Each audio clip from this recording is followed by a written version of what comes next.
what is your favorite city for game? Name up to free. Um, Vegas, the practice night game. Yeah, Vegas and New York. I think day game is good. Just big cities. LA, Vegas, New York. Miami, if you have over $20 million. Boston's decent.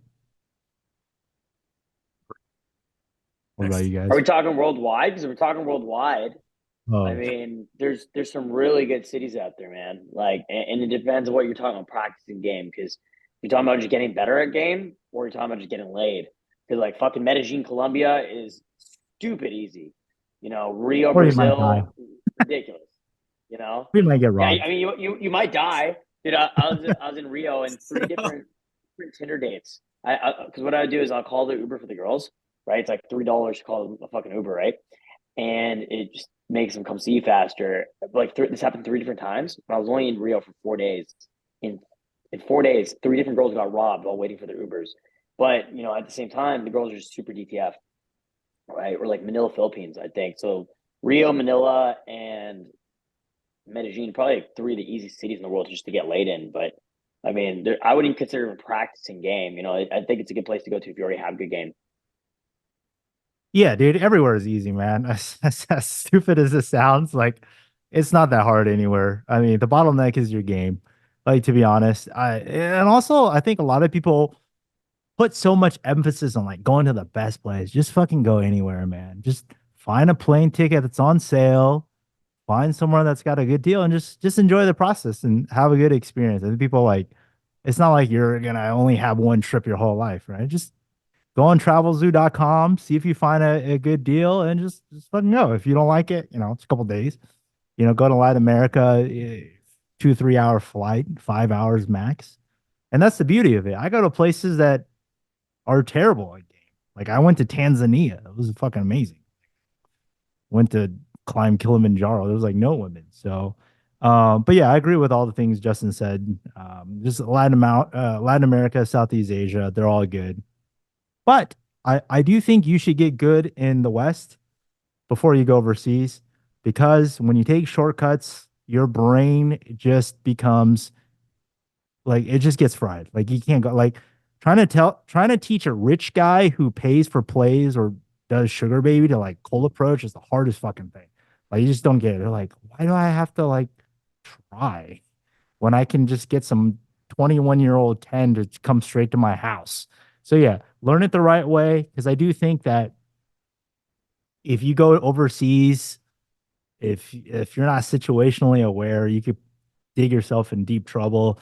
I think a lot of girls overseas, they're talking to a lot of dudes. So sometimes you can get outmatched. So practice in America, practice with the girls that are giving you real feedback. So you have an aware, like if you're a guy who's never had girls and then you go to Medellin, Colombia, and two girls just offered a threesome to come to your house at 3 in the morning. Well, a regular guy with experience is going to be like, interesting, red flag. Like maybe this is too good to be true. I should be screening.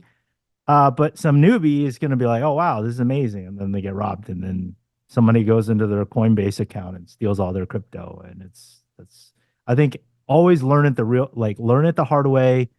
The way I say is like, well, you put in the work on the front end, you save yourself trouble on the back end. You're always paying a price, right? Guys that get into relationships, they get into marriage without properly learning game, they're paying the price on the back end. So I think, yeah, don't just go overseas thinking that you're going to get laid. I mean, you probably will, but learn the fundamentals back home first.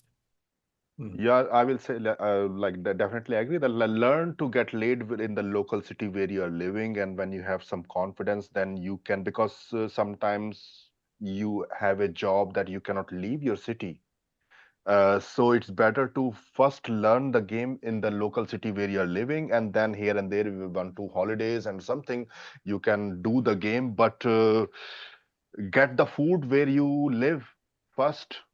Get good in that place, and then uh, if you can travel, you can travel. If you relocate yourself, okay. But that's something I will say in this thing, like the best cities where you are living. I agree. You don't have to go out of your way to meet women. But I am biased though, because I am from Austin, and you know, we have the highest percentage of singles between 20 to 30 in America. So, and based on all the places I've ever lived, you know, LA, China, Europe, where else? Miami, right? All these places I've ever been to, New York, I like Austin the best because everyone, the energy there is different. Energy Austin is amazing. Everyone's friendly. They would compliment you. You know, a random person would just tap you on the shoulder and, hey, you know, I love your style, and just give you a smile, right? It's just the energy is so amazing. And if you're an Asian guy looking to date outside of your race, everyone is so open-minded. We have a lot of Asian, Indian, brown tech people there, and everyone values education. The University of Austin, the University of Texas is based in Austin, so everyone makes the average income is like 80K, 78K a year, and everyone is just basically six figures or a six-figure earner. So like if you go there with an education, with money, and with a good attitude, you're gonna do really well in Austin. How long you been in Texas? 20 some years. Okay. Yeah, you got that like Asian Matthew McConaughey voice. Thank you. All right, all right. All right, all right, all right.